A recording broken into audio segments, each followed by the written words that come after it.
make it make sense for you. As always, I ask that you write your name in the comments when you come in, and that you write comments and questions and observations about what you're hearing. I'm a longtime teacher, so I really like having an actively participating class. And so if you are coming on and you're listening, please don't wait to be called on. Go ahead and tell us who you are. And again, if you have any questions, and if you pop on later, if you're not on during the live segment, just know that if you write a question in the comments, I will get notified and I'll get back to you right away about the answer to your question. Whew, what a week it's been. So we have survived snowvid.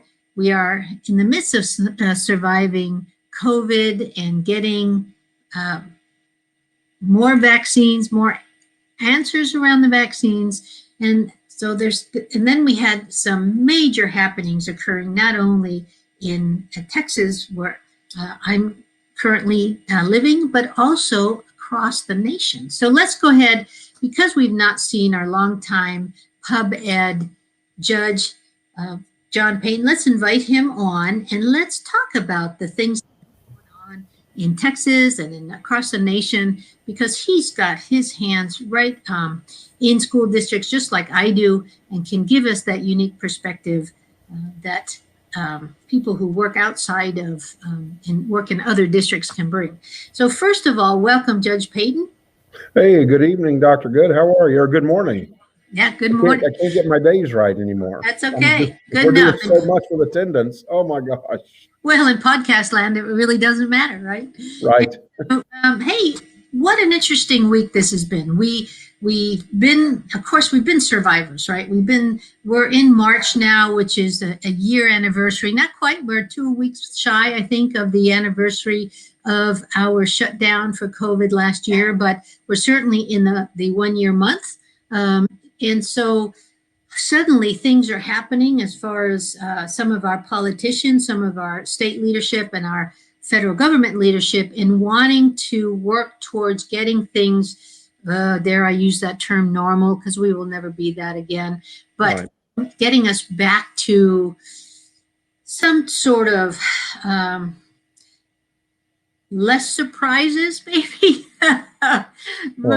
Or challenges. I mean, goodness gracious. Yeah, maybe that's the better word, challenges. So this week on Tuesday, there was an announcement by the governor of Texas that he was going to open up the state as of March 10th. Now, it's not happened yet. You know, I know some people are taking it the minute he said it make it so. But he said as of March 10th, Wednesday of this coming week, that he was going to do away with the COVID restrictions for business, that he was even going to do away with the mask restriction.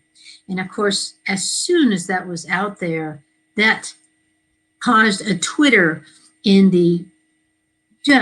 families, in the public ed world, in schools, in just businesses. What did you hear that Tuesday afternoon, Judge Payton? What did you hear as far as what people were saying about the governors wanting to go back to the way things were pre-COVID and rescind all of the mandates? So I was in tribunals actually in another district, and all of a sudden, and I've got a parent in front of me and we're talking, and my phone starts blowing up, just starts vibrating on the table. And I'm like, oh my gosh, is my dad okay? Is my daughter okay? Do we have 1,000 Amber alerts going off? And so I said, ma'am, excuse me for a moment. And everybody's phone started to vibrate. So we all looked at our phones. I had 54 messages from people sending me the Fox News update of Governor Abbott opening up the state and no more mask wearing mandate. And then, John, what are you going to do? Judge, what are you going to do? JP, what are you going to do? And it's like, what are you doing? And so then I started seeing the memes being sent over to me. I'm wearing my mask. I'm going to be responsible for wearing my mask. And then I've had others saying, I am done with mask wearing. I am not wearing a mask. And I thought, folks, you need to let this thing play out for a while. I think this hit the news 5 seconds ago and you hit it. And so I think there's definitely a mixed review out there. in what the governor has done. I think it ranges from this man's he's ludicrous. Why isn't he listening to the scientists? Why are the politics taking over? To hey, our hospitals are down below 15%. They have been down below 15%. And this is what he should have done, and given us the choice. And the governor doesn't say, hey, you know what? You don't have to wear a mask. It's our conservative constitutional right. He says, now you have the choice to make good decisions. And so we're going to take the government out of it. And it's up to you now to listen to the scientists, listen to the doctors, for you to decide if you're wearing a mask or not. So let's see who it has affected, because all, by, within hours, we had articles about the reflection, digging deeper, and so forth. Who will be affected? Well, we know that the court order, and can you go ahead and read the order? I know you have it there. Yes, I have the order here. So executive order effective March 10th to 2021, Texas Governor Greg Abbott has signed an executive order that supersedes the previous executive order GA-29 in counties that are not in an area of high hospitalization as defined as trauma service areas that have had 7 consecutive days where more than 15% of hospitalized patients are COVID patients, the order states. No person may be required in any jurisdiction to wear or to mandate the wearing of a face covering.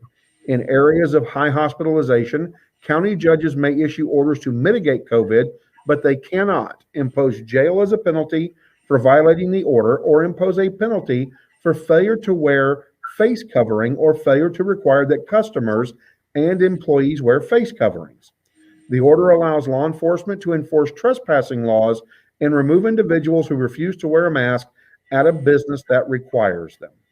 And that's the entire order. Okay, did that last part, am I hearing you right to say that we can, like a hospital could require security to remove people who don't want to wear masks from highly contagious areas? Well, the police can. The police can absolutely, not even just security. For businesses or hospitals, the police can go in, remove the party and trespass them and tell them that they cannot come back on the property at that point. So local law enforcement. Isn't that a penalty? It said that no penalty will be issued.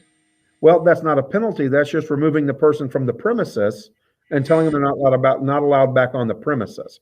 And what's going to drive that is the business owners. The hospitals will drive that. The business owners will drive that, because that's who will call the police out. So let's say you've got a busybody in a restaurant. The restaurant's not requiring or is requiring masks, and somebody sees somebody walking without a mask.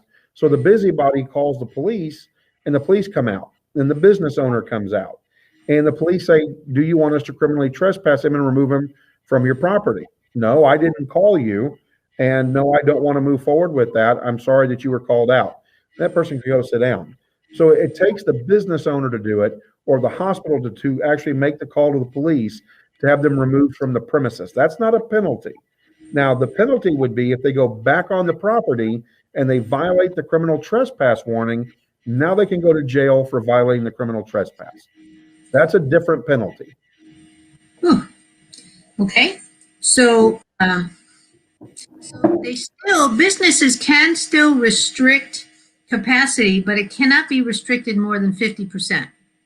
So there's only one region, by the way, in Texas that can go lower, and that is the South Texas El Paso area. They have had a terrible time with COVID. So and we have a mutual friend that really had some devastating news, and yes. Losing a family member, and then he himself caught it as well when he came back. Yes. So I'm glad to see that there are some exceptions, but one of the big questions in the article is, should I wear a mask? And absolutely, says health experts, right? Health experts and many local officials say that you should continue wearing your face coverings and follow other preventative measures such as social distancing until enough people have been vaccinated. And that's one thing that I'm hearing a lot, and I'm wondering if you are too, that the wish is not that the governor shouldn't have done it at all, but maybe waited till after spring break. Might that have been better? Well, and I don't know that makes it better or doesn't make it better. I have to defer to Governor DeSantis out of Florida. and then compare him to Governor Newsom in California, where Newsom had the most restrictive laws. In fact, he had his lockdowns color coded, and I had families that were under purple, or family members that were under purple lockdown and orange lockdown in different areas of the state. You know, in DeSantos' state in Florida, when you look at the per capita, they didn't have anywhere near the problems that California had with the spread and with how deadly the disease can be. And Florida was wide open, and California not. So, I mean, does it matter that Governor Abbott did it now versus spring break? I don't know. I know the CDC director is saying that they wish that they had waited just a little bit longer before opening up. But again, I go back to the Florida-California comparison and say, does it really matter? And then it goes back to personal responsibility. Now we're being given that choice. So are we going to be smart, and are we going to wear masks while the health experts tell us to? Or are we going to go with what the politicians have said and open it up and not? I think that's really the question. So are there still places that we have to wear masks? Well, we do know that federal buildings still have to have people wearing a mask. Airports, on flights. So the Centers for Disease Control and Prevention require face coverings for people who are using public transit, including buses and taxis. Probably Lyft and Uber still requires it because it's a small space. And a business or property owner may require you to wear a mask. So it's, I wouldn't trash the mask yet, I guess. Well, and, you know, when you think through it, it really makes sense that if you've still got a loved one at home that is really susceptible and you're out and about, you probably want to wear that mask for your loved one. Okay, is the mask a perfect fit for preventing? No, but it slows down the amount of COVID virus you take in. Our own doctor, Dr. Norm Clothier, has even said the reduction in the amount of COVID you take in is allowing your body to fight it. And so if you can reduce that, so when you go home, you're not hurting a loved one, then that's probably pretty smart. Like with my dad, I will continue to wear my mask in areas that I need to, so I protect my father from getting COVID-19. So. And we protect others by wearing it too. So. Yes. In theory. Will I be fined or jailed for not wearing a mask? In theory, no. You may be asked not to return, but you won't go to jail unless you're trespassing. Correct. What does this mean for schools? Well, that's a really good question. And so since Tuesday, school districts have been really doing a couple of things. One is we've been talking among ourselves and talking to our staff and our parents because they got very nervous very fast. Just because the governor has said it's safe doesn't automatically say that the cooties are gone, right? Right. And so we had teachers within minutes asking what that meant and were kids still going to have to wear masks and all of that.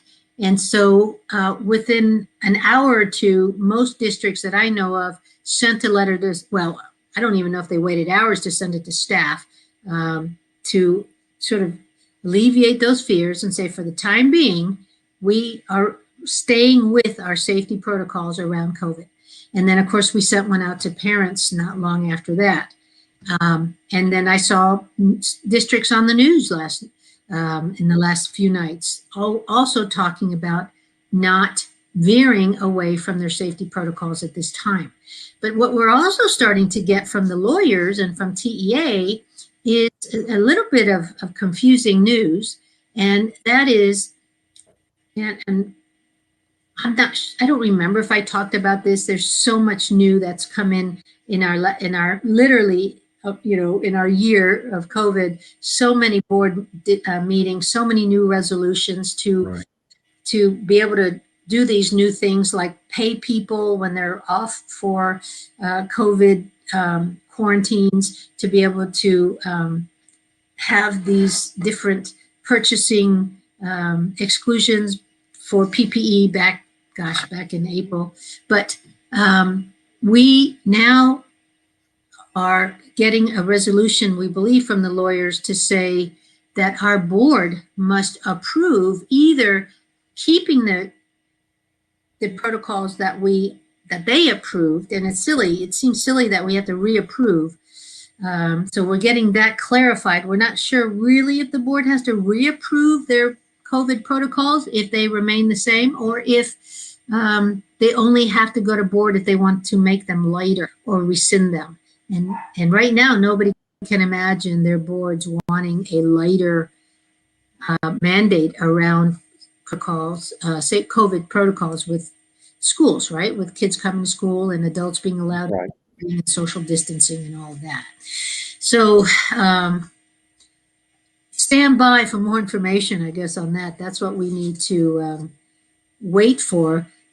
While the governor's office, the Texas Education Office, the county health departments, the CDC all sort of reflect around and talk around these new changes that have been allowed. So what does this mean for jails? By the way, I'll just say if some of our parents do have family members who are in jail, this has, it says that such facilities should follow guidance from the Texas Commission on Jail Standards, just like we have to follow our Texas Education Agency, right? Can my county opt out of the order? And I found this one interesting because it says no, the governor's order supersede any local order that is more restrictive than the state's. However, of course, in areas of high trauma where the numbers are much higher than the 15% in the hospitals, then those county health departments can have a more restrictive order. What I find interesting, though, is that we're starting to hear of school districts who have, for the last 2-3 weeks, somehow found a way to give their teachers the vaccine, even though the state has not put them on the receiving level. And so in talking to some of those superintendents, it was my understanding that those superintendents had talked to their county health departments and sort of gotten the county health departments to let them have any leftover vaccines and so forth. And so we actually do have school districts whose teachers are totally vaccinated if the teacher chose to be vaccinated. And so that's a little bit frustrating to hear, at least for me, because I want my teachers to be vaccinated as soon as possible, but we live in Dallas County, we live in Collin County. Those are big counties in Texas, and there's no making deals, right? Right. And so no, not at all. No. Well, you know what's interesting, Dr. Good, is that it came right after the president put out his goal, which was to have every teacher and school personnel vaccinated by the end of March. And so it's interesting. All of a sudden you hear Forney ISD has been completely vaccinated. Wow, that's interesting. How? I still don't understand how that happened. I do know some other districts in other counties, smaller counties, where again, they got with the health department there, that county health department, and somehow worked a deal. And so we do have school districts that have been totally vaccinated already, but again, that seems to not have followed what we were told. Well, and to dig that a little deeper, what's interesting is the response from teachers. The National Teachers Union was working with the administration on vaccinations and getting teachers moved to frontline workers like healthcare workers or law enforcement or fire. And so they were starting to achieve that. Well, then it was interesting to hear teachers say, well, okay, sure, you make me a frontline worker and I get the vaccination, but I don't want to go back until all the students have been vaccinated. Yeah, Texas doesn't have those type of unions that are quite as strong. There are definitely classroom teacher organizations in the state of Texas that work with bigger, larger school districts, but those that are true unions up in the Chicago, San Diego, New York, right. That, I'd have to understand what data they're looking at to say that, just having the teachers vaccinated is not enough, because certainly we've not seen that down here. And so would certainly want to look at data. And that happened the very same afternoon. You know, it was interesting. Mississippi copied the state of Texas within an hour or two. Gosh, I wonder if they talked. Maybe. And followed what Texas had done. And then Biden came out and said he wanted teachers vaccinated with at least their first vaccine by the end of March. And then suddenly, the next day, we get a health update from the county health department saying that teachers had been moved up, and not only teachers for K-12, but also daycare workers and the staff, because it cannot only be teachers. I mean, we have staff members who actually have more access to kids during the day, the lunch people, custodians, and so forth, administrators, right? And so they be vaccinated also. But that happened the next day, and it's like, you know, the good news on the Abbott news was that it did sort of trigger, maybe it triggered the opportunity for educators to get vaccinated a little bit faster than they might have otherwise. One doesn't know. And by the way, did you know that we actually had some states in the nation that did not have a mask mandate? Yes, South Dakota. So we have Alaska, Arizona, Florida, Georgia, Idaho, Iowa, Missouri, Montana, Nebraska, North Dakota, like you said, Oklahoma, South Carolina, South Dakota, and Tennessee. They did not, that floors me. Yeah. That did not have a, and some states were not widely enforced. It said Kansas, for example, some of the counties could actually opt out. Okay. You know, and again, to me, that just aligns with that personal choice, right? You listen to the doctors, you listen to the scientists, and you know, you're an American. You make the choice. We don't live in a country where tyranny sets the tone. We're a republic, and so you've got that freedom. And it's interesting, of course, it's not the Constitution that says that if a pandemic hits, it's more of a constitutional read that says, well, if you have this, then you can impose these certain conditions. And so, which again was debated in the Supreme Court and upheld that, yes, you could mandate mask wearing as a result of the pandemic. And so I think it's interesting that some states chose, let's let our citizens have personal choice, versus states that didn't. And again, I go back to comparing California to Florida and how worse off California was closed up than Florida was wide open. And I was in Florida, I was in Miami, and people were wearing masks. I mean, more people wore masks for an open state. More people wore masks than didn't. So maybe they didn't feel so forced. I don't know. You know, we'd have to survey. I think they listen to the science. You know, I think people are listening to the science. Even conservatives say, let the science and let the doctors guide this, not the politicians. Let's take the politics out. Let the politicians deal with the politics, and let the doctors and the scientists deal with the science on this. And I think that people will choose to wear masks still until the doctors say, hey, you know what? Now we're in an acceptable risk level, and you shouldn't have to wear a mask everywhere you go. And if you're smart, I mean, you're going to places where you don't have to wear a mask anyways. You know, you go out and you do some fishing, and there's nobody around you. You're not wearing a mask. You go out for a walk. You know, you're not wearing a mask. You know, you don't have to wear a mask. You're outside. You're near people. You're on your bike, riding your bicycle. If you really need a mask, riding a bicycle. And so you just, what I think it's done is I think we've pushed people to do more outdoor activities because they don't want to be locked up in their house. You know, for me, doctor, it's like walking into a restaurant, right? Why do I have to walk 15 feet from my door through their front door and get seated, and then immediately when I'm seated, I can take my mask off?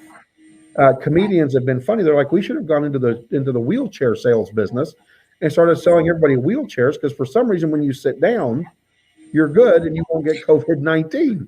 So everybody can just be in a wheelchair and nobody will get sick, you know, because all of a sudden you're sitting down at a restaurant and you're okay. So, yeah. Well, and I've got to say, I have not seen or heard of people getting common cold or the flu this winter season. And I'm wondering, is it because of all the mask wearing?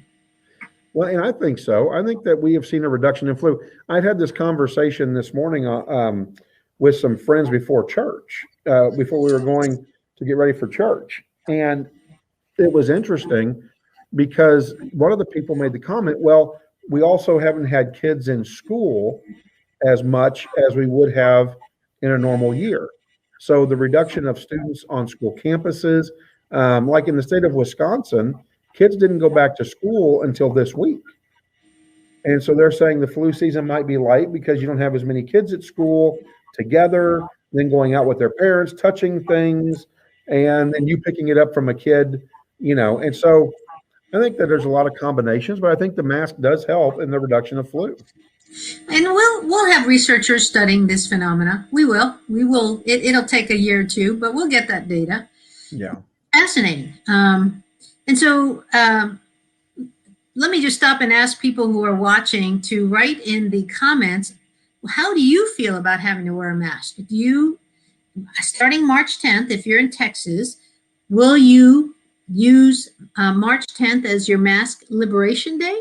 Or you still feel like you still need to, pretty much go about your business like you have for the last several months or year? So you mentioned that Biden, the very same afternoon as the governor of Texas, mentioned that he wanted teachers, but the governor mentioned no more mandates, and that Biden mentioned getting teachers vaccinated by the end of March. He also cited funding in the American Rescue Plan that would allow schools to hire more teachers to reduce class sizes, add buses and bus drivers for safer transportation to and from school, additional space for in-person instruction, and more protective equipment and cleaning services. I'm trying to imagine that. I don't see how that's going to happen, frankly, because if we are, and one of the elephants in the room that nobody's talking about right now is that social distancing thing. Are we supposed to go from our 10 in the room to back to 20 to 25 in a room? Nobody has said, yes, that's a good thing to do, especially now that we're not as firm about masks, right? And so you see these unanswered questions, at least from a public school system standpoint, that we have to make before we can really know what next year's going to look like. And you said that I think Wisconsin is going back to school this week. This week, yes. We have Chicago, we have New York, we have California, San Diego. They are still reluctant to go to school. They've been out of school for a year. And so we'll have so much comparative data across the nation the next year or two to know what kind of impact the COVID and virtual learning had on kids. Unfortunately, that's not going to help us today, but I know that some districts like ourselves, we're looking at special calendars to bring in intercession days during the school year so that we can work on smaller groups on, those kids who are having trouble mastering the foundational standards. But in the meantime, the National Parents Union polling data shows that 59% of parents want both in-person and remote learning options this year. 55% want both options in the next school year, and that parents on both sides of the political spectrum support relief funding for additional health supplies, academic support, and mental health resources. And there's no question that we need that. We need the additional health supplies. We need academic support and mental health resources. And I heard a new term for what, we've been calling it the COVID slide, but we're going to make that into a more positive term. I don't remember who told me, and I don't remember where they got it from, but I'm going to steal it and at least give the credit that I didn't make it up. And that is the COVID climb.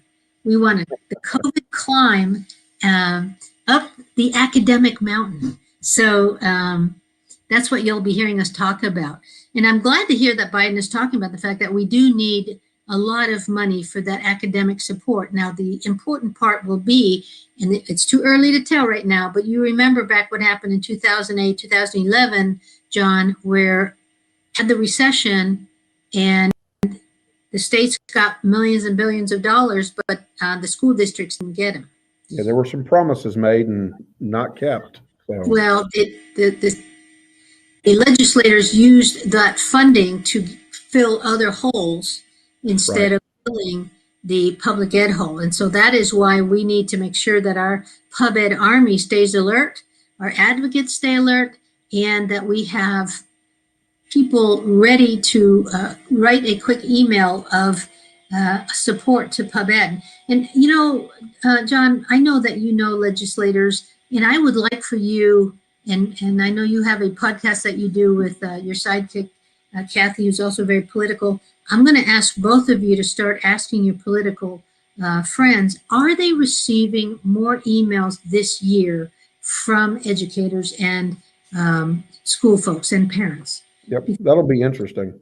Yes, because there's been a huge drive to educate parents and educators both to become more vocal in their advocacy in time to make a difference for public education around the loss of funding during COVID and so forth. So it's time to start figuring out if we've actually had any kind of impact on our legislators.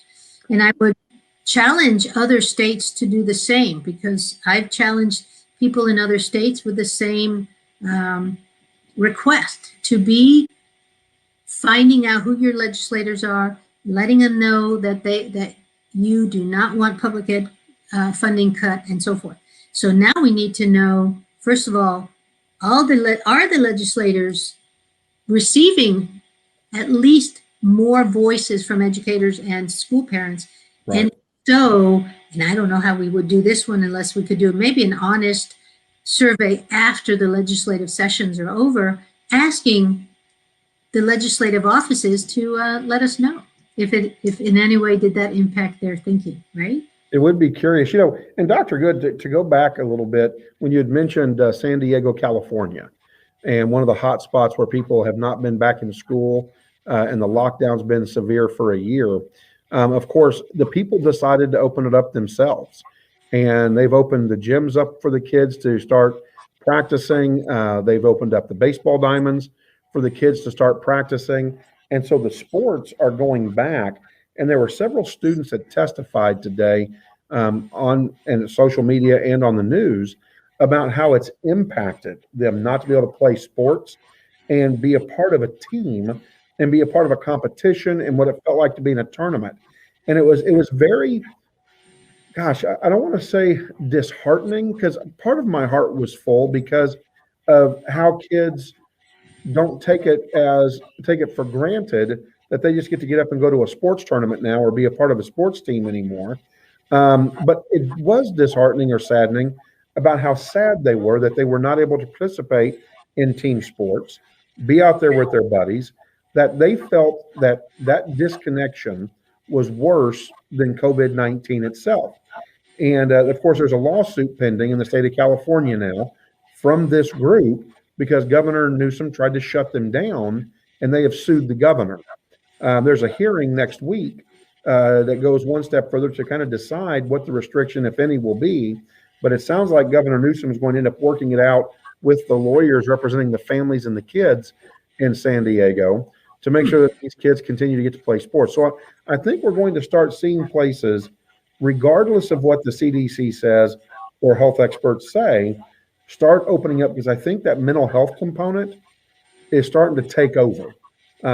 These kids talked about teen suicide. They talked about their friends cutting on themselves. They talked about the harms that this thing is causing, and that getting out, kids were jubilant. They were smiling. They were high-fiving. They were, and so, and again, I think it's interesting that we can go to restaurants and we can take our masks off, but we can't let kids get outside and play. So I'll be on the lookout for that article. We'll bring it next week. Because again, those are the type of articles that catch parents' attention, because it's, at some point that parenting instinct kicks in, right? Right. We want to trust schools. We want to trust our leaders. We want to trust our politicians. But at some point after a year, those parenting instincts kick in, and you got enough parents with those instincts, they're gonna move it to action. And so let's see what happens. So we'll be reporting more on that. You know, as you were talking, it triggered the memory of something I read before coming on today, and that was a teacher saying, you know, I don't teach content so much anymore. I feel like I'm teaching perseverance and grit. Yeah, And yeah.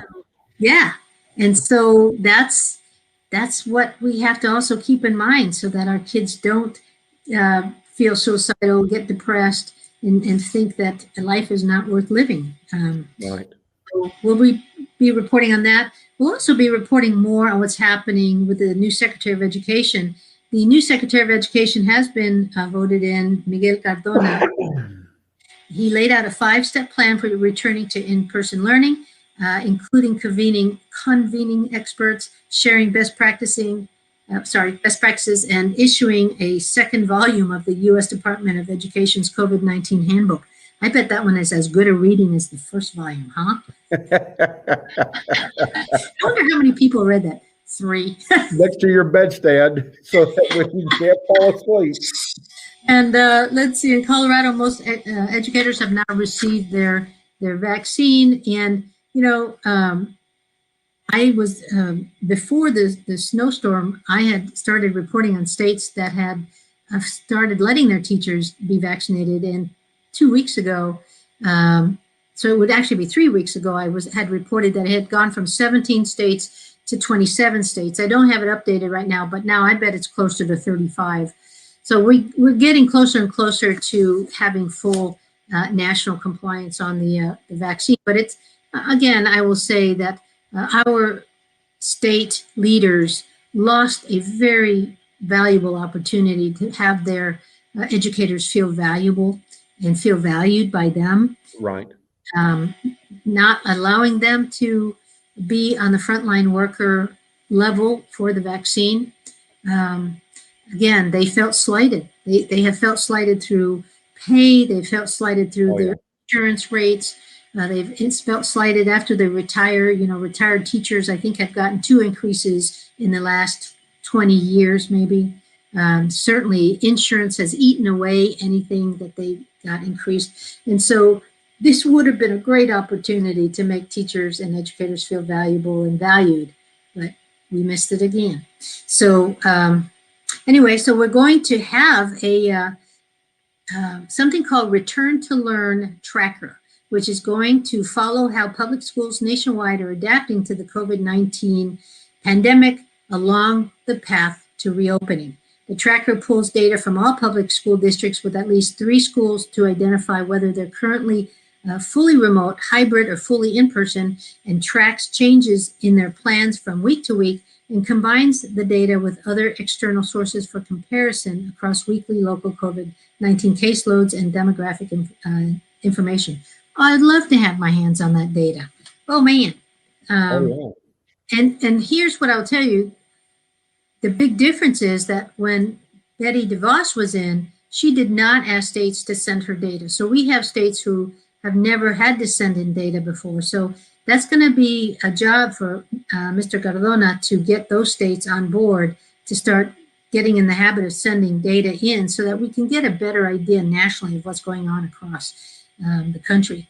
So among the live data collections findings so far, just over 1/3 of districts are currently offering the option for full in-person learning 5 days a week for all students, while less than 1/5 are fully remote.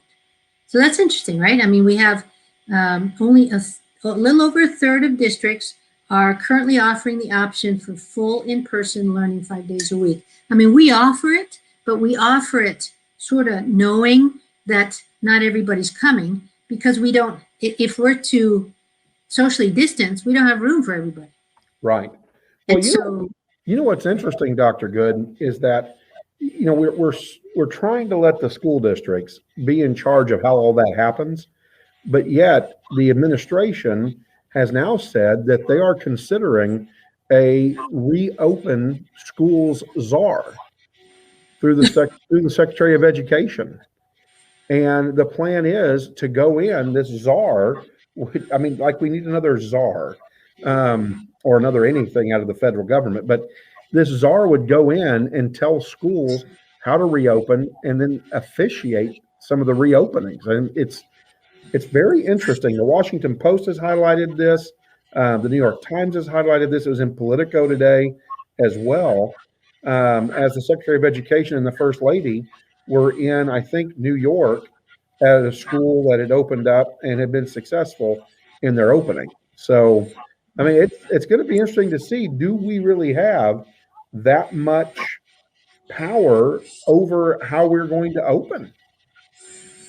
And does one person at a national level have enough knowledge to be able to bring a team? I would assume that that person would then collect a team of people to uh, to oversee, to bring information. I don't know how exactly that would be carried out. I don't know. Every state in the nation? Yeah. I mean, I would think that the way we open is different in Texas than the way they opened in Alaska. And we talked about South Texas being a mess down there, that they're still very COVID high. Their opening is going to be very different than Alaska's opening because Alaska's cold and remote.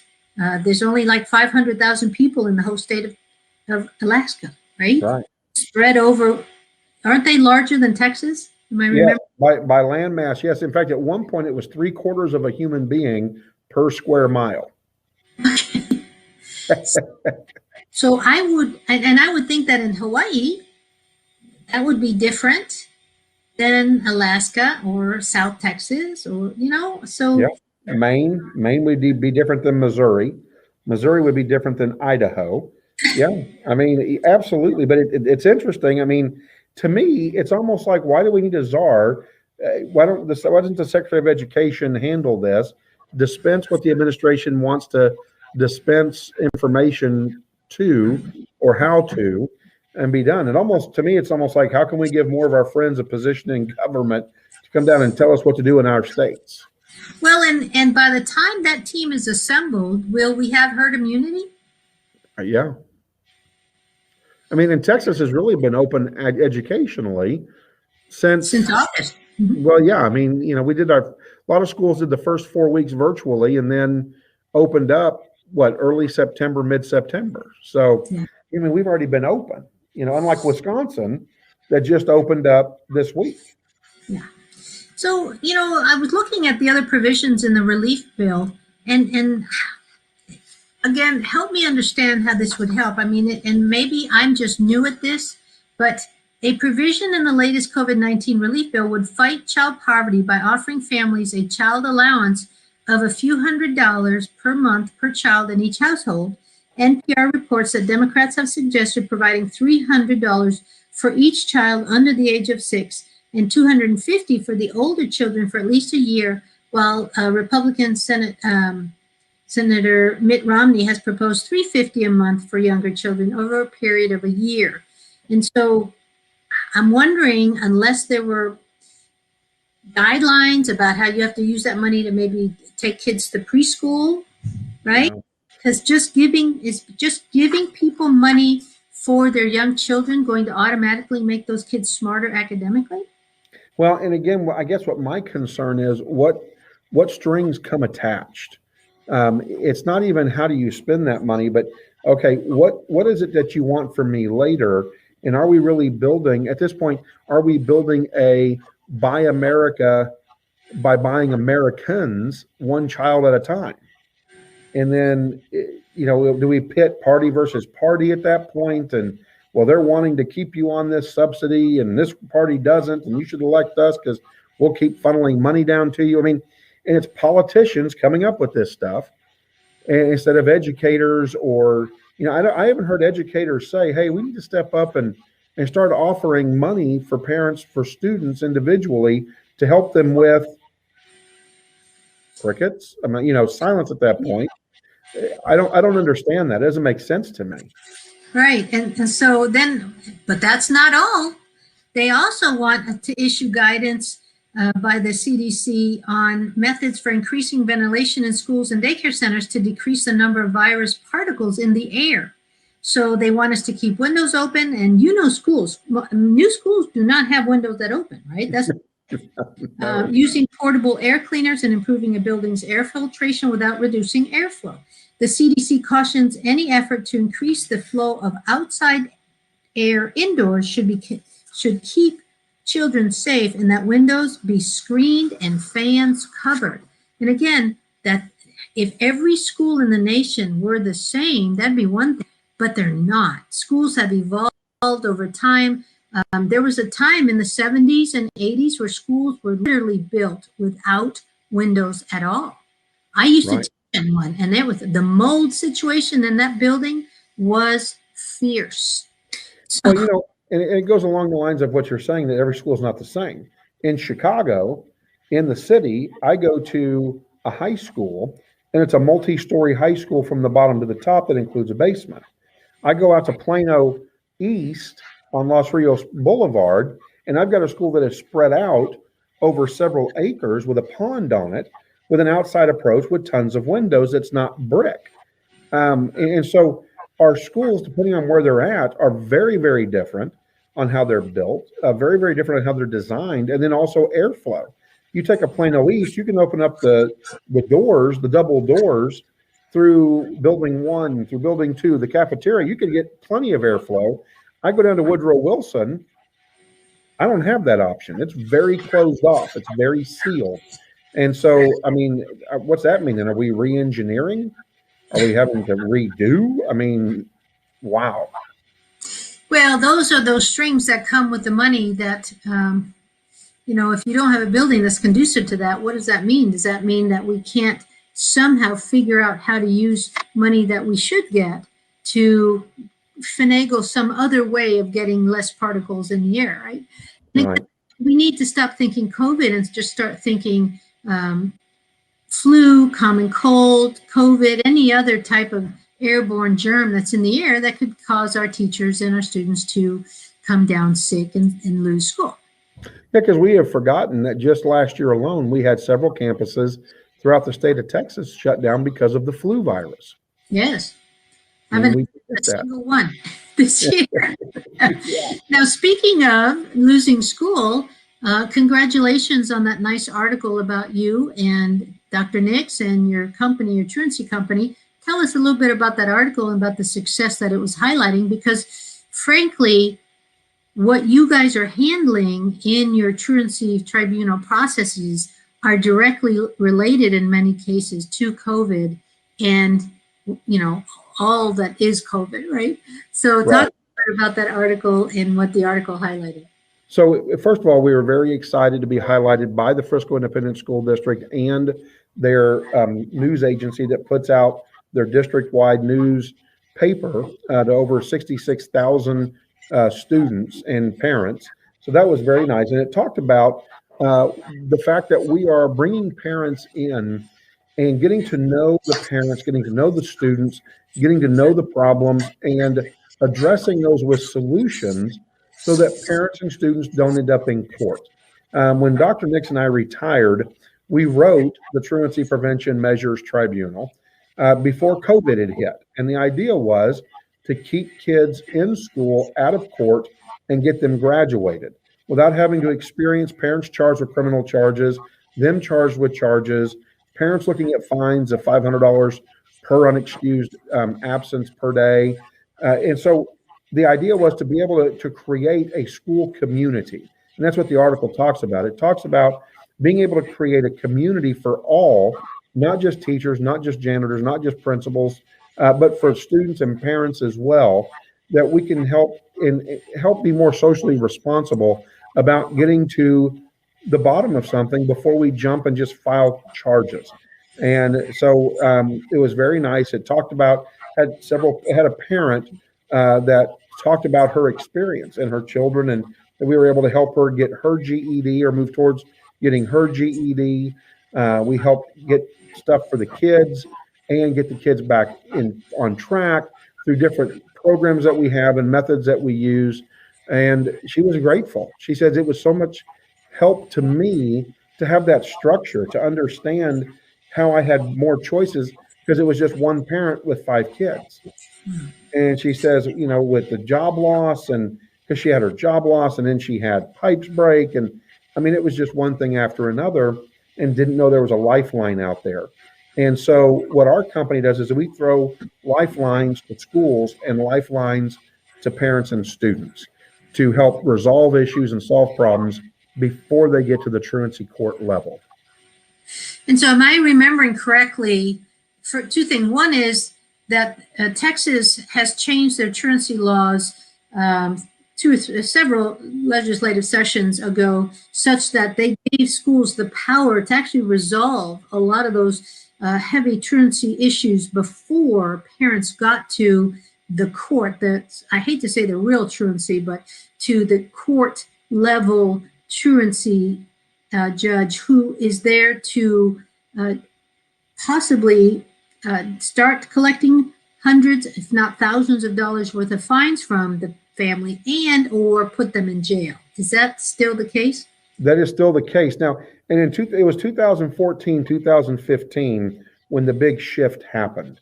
And it was really shifting the guidance and the power from the courts to the schools with the idea that we want to use these prevention measures to keep kids out of court, solve the problem at the school level rather than having to take it to the court level and have the court resolve it. And one of the things that we do and we approach in the different groups, districts we work with, especially Legacy Preparatory Charter School in the Plano Mesquite area, is that we tell families, you're a part of our family, and we want to resolve this in-house. We don't want outsiders coming in and telling us how to fix our family. We want to fix our family. And so we're here to resolve and solve these issues of truancy and then the symptoms that are causing that truancy. So we don't have to go to court and go to an outside agency to solve our problems. And so parents' response to that, Dr. Good, has been amazing. They're like, I do feel like I'm part of the family here at Legacy Preparatory Charter Academy. And so that's our approach. And so I had said two things. First one is that. The second one is that you bring to the districts the SEL, the social emotional resource manual that you have created over time and kept updated and so forth, that automatically, very quickly gives parents and schools the resources that family may need to help solve some of the issues that are causing the attendance issues. And so why do I highlight you so much? Well, because I've seen the good that you've done. I've seen where, because I help out at the tribunals at my district, and I see that 9 times out of 10, we have parents who have met the expectation of less attendance issues, and then trending upward grades. I've seen it time and time again. And so, I want that for any family in Texas that is struggling in any public education district, that I want our families to be able to be given resources to tap into, that they can resolve those issues that are causing the kids to not show up to school every day. And so thank you for letting me highlight you, because you're doing such good things for kids. So, just keep on doing good things, and we'll keep on highlighting you, because I don't think enough people have heard the good news of what's happening as far as helping families navigate through the pandemic, through snowvid, through plumbing issues, through SEL, through depression, all of those things that used to be somewhat unusual with families, that, if that's the case, then here's the resource. And so, allowing parents to become more comfortable with social emotional resources to the point they actually use them for themselves and their kids, that's part of our work, right? That's what we have to do. Yes. Thank you for helping us with that. As always, time is never our friend. It's always a pleasure talking to you about public ed issues. I hope all of our audience left a little bit more educated in some of the good things that are happening in public education, some of the interesting things that, and really some of the more very current things that are causing our public education world to change and to shift. But if we stay talking, if we stay communicating, we can navigate these waters together and come out on the other side stronger. And while we're doing that, I can't let you off the hook. We do need to have you be part of our public education army so that as we train you to reach out to your legislators, as we train you to